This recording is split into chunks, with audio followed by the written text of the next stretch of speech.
आज के video lecture में हम स्टार्ट करने वाले हैं angle of intersection of to curves. ठीक है, तो दो कर्व के बीच में एंगल क्या होगा, तो इसको समझ लो। एंगल बिटवीन टू कर्व, जब भी किसी भी कर्व में एंगल फाइंड करना हो तो कभी भी कर्व के बीच में कोई एंगल नहीं होता।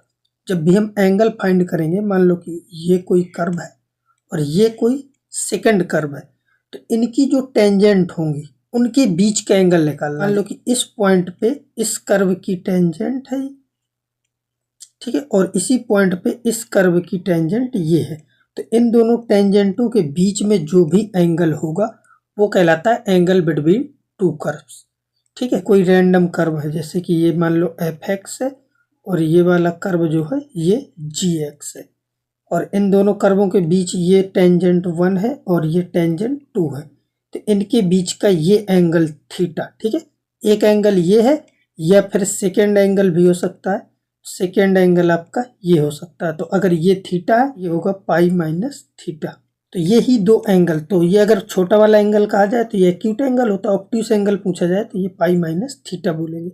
ठीक है, तो इनको निकालने का मेथड क्या है, तो उसके लिए देखो 3 स्टेप का मेथड होगा कि जैसे y इक्वल टू पहला है एफ एक्स और एक दूसरा ग्राफ दिया है y equal to g x. ठीक है, तो इन दोनों ग्राफों को सबसे पहले स्टेप नंबर 1 क्या करेंगे हम, कि इनको सॉल्व करके इंटरसेक्शन पॉइंट निकालेंगे। ठीक है, तो फाइंड पॉइंट ऑफ इंटरसेक्शन।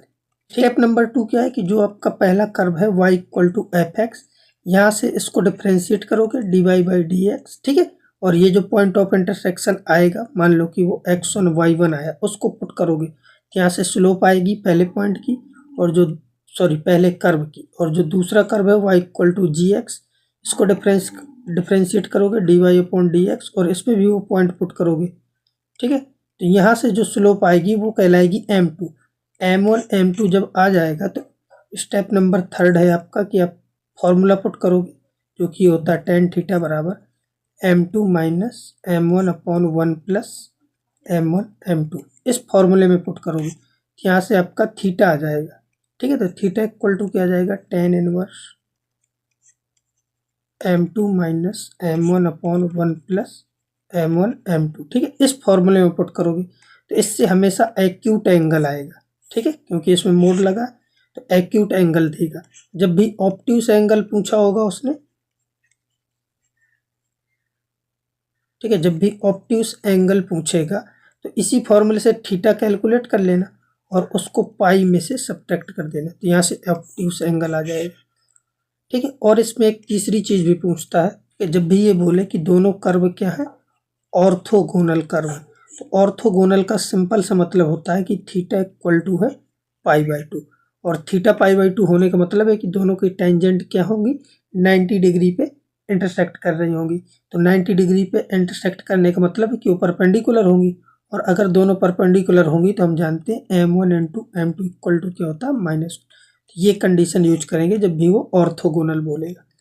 ठीक है, तब ये सारी चीज़ें आपको क्लियर हो गई होंगी। ठीक है, तो अब इसके बस क्वेश्चन करते हैं डायरेक्ट, बाकी तो ये सिंपल सा ही है। तो आपके सामने ये पहला क्वेश्चन है, इसको सॉल्व करते हैं। तो इसमें क्या कह रहा है, the acute angle between two curve.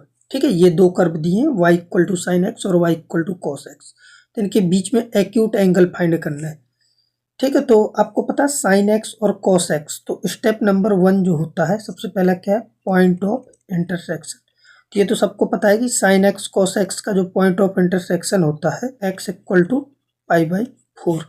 ठीक है, वहाँ पे ये इंटरसेक्ट करेंगे क्योंकि साइन एक्स का जो ग्राफ है कुछ ऐसे बनेगा और जो आपका कॉस एक्स है वो यहाँ से ऐसे आएगा। ठीक है, तो ये जो पॉइंट होगा ना, ये वाला पॉइंट, ये आपका पाई बाई 4 होता है। ठीक है ना, तो पाई बाई 4 पे दोनों इंटरसेक्ट करेंगे। ठीक है, तो ये सब पता है आप लोगों को, तो हमें पता है कि यहाँ पे इन दोनों की वैल्यू इक्वल होगी पाई बाई 4 पे। पॉइंट ऑफ इंटरसेक्शन तो आ गया अपने पास।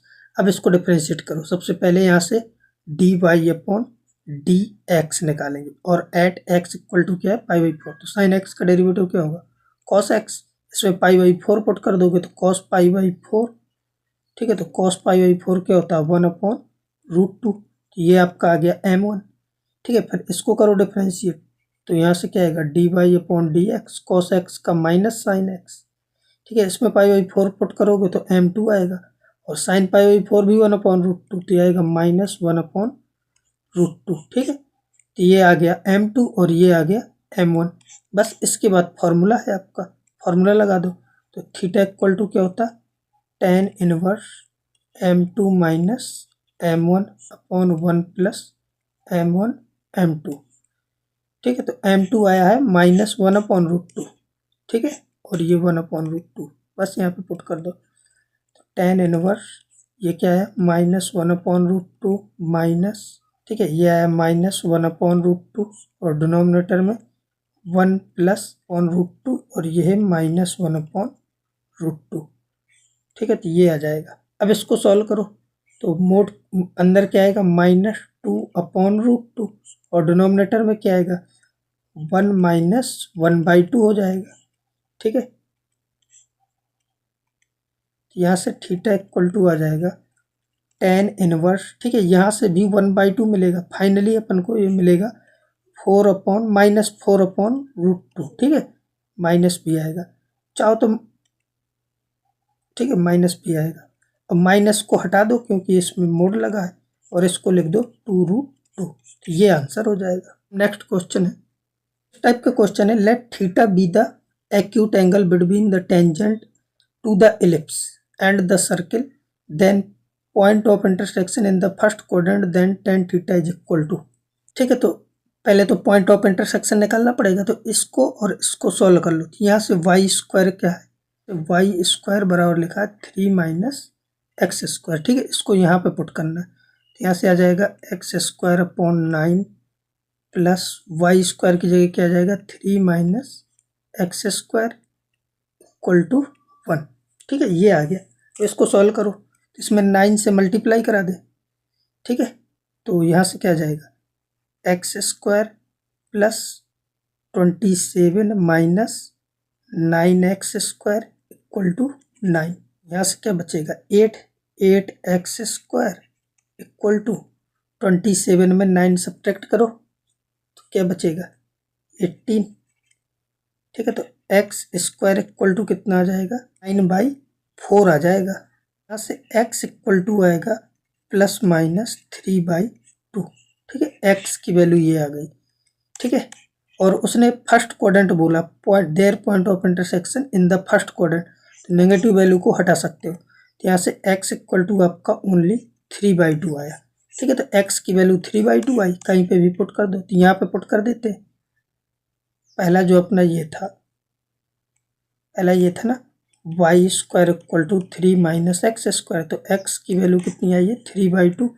तो यहाँ पे 3/2 पुट कर दोगे तो y² बराबर 3 - 9/4, ठीक है। तो ये आ जाएगा 3/4। यहाँ से आपकी y की वैल्यू क्या आ जाएगी √3/2, ठीक है। तो ये y आ गया पॉइंट ऑफ इंटरसेक्शन, वो आ गए 3/2 और √3/2, तो ये आपके पॉइंट आ गए। अब इनकी स्लोप चाहिए, तो यहाँ से इसका डेरिवेटिव लोगे तो क्या आएगा 2y इक्वल टू, ये तो 0 हो जाएगा, यह जाएगा माइनस का 2x, 2 और 2 कैंसिल हो जाएगा। यहाँ से y इक्वल टू आ जाएगा -x अपॉन y और इनकी वैल्यू पुट कर दो। तो x की वैल्यू क्या आई है 3/2 और √3/2, ठीक है। तो यहाँ से आ जाएगा -3/2 और यहाँ से √3/2, ठीक है। तो 2 और 2 कैंसिल हो जाएंगे तो -√3 आ जाएगा, ठीक है। तो आपका ये m2 का मान आ गया -√3, ठीक है।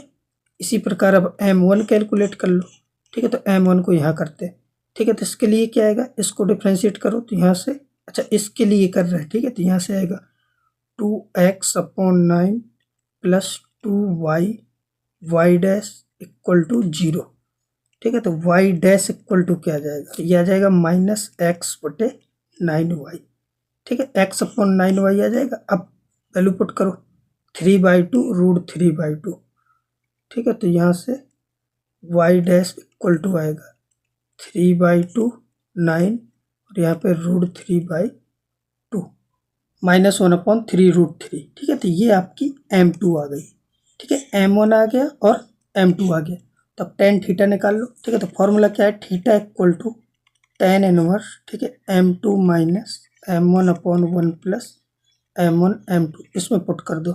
यहाँ से थीटा इक्वल टू आ जाएगा टेन इनवर्स m2।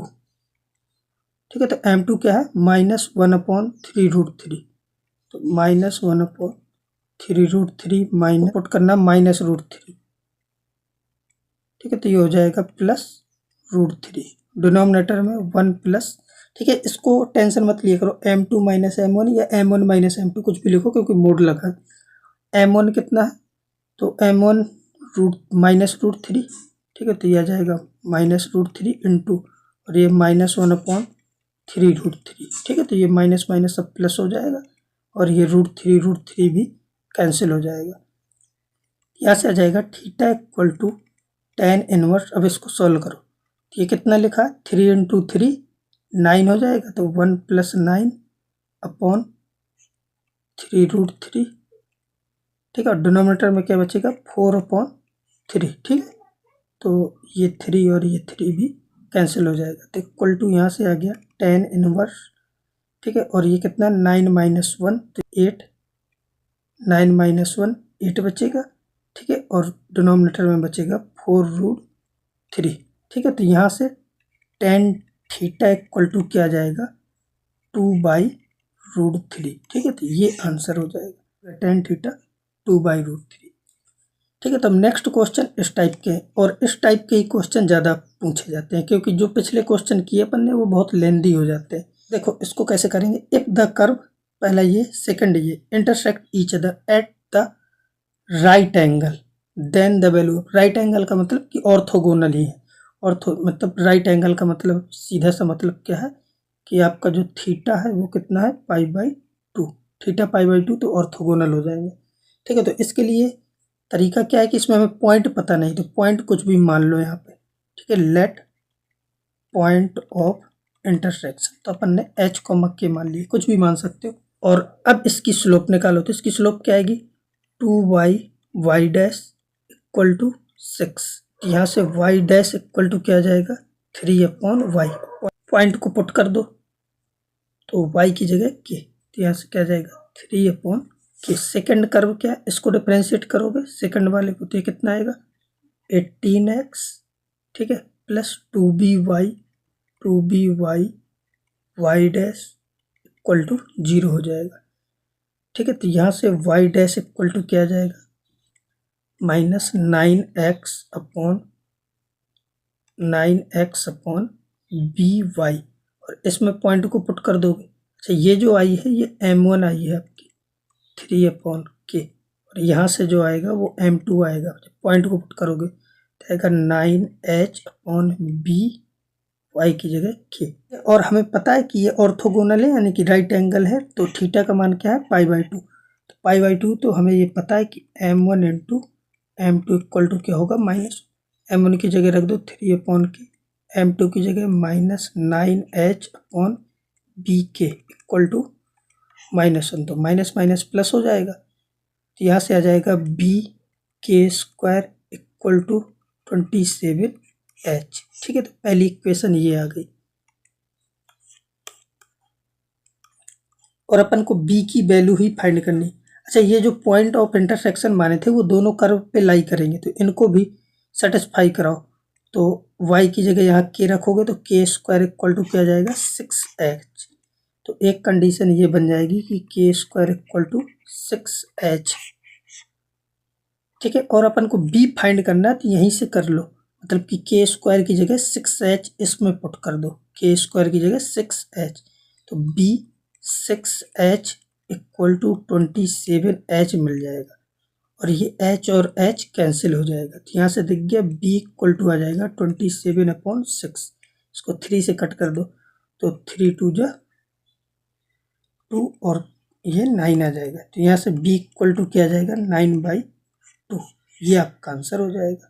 ठीक है, तो ऑप्शन नंबर चेक कर लो कौन सा है, 9/2, तो ऑप्शन नंबर A करेक्ट हो जाएगा।